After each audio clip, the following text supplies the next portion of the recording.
来乡亲继续来看全国运动会，10月16要伫新北市来举办。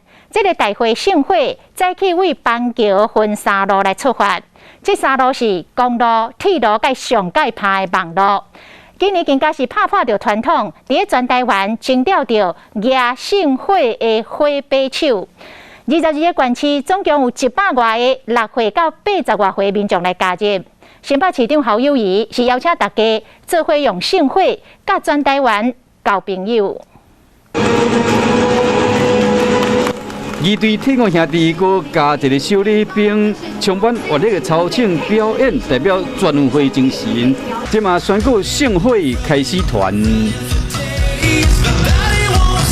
伫26点连全运会盛会，新北市长侯友宜早起将这个会交予新北市的上员、体育主播，还有艺人等3路的代表。除了传统的公路，还阁有创新的铁骑路。结合网络甲外形进行盛会，这个双仔歌翕相上传，嘛会使参与活动的3种方式团盛会，而且全台湾有找超过100个人做伙做火炬手。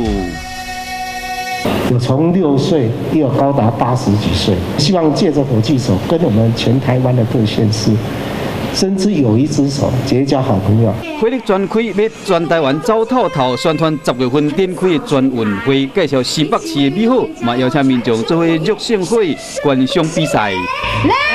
好来。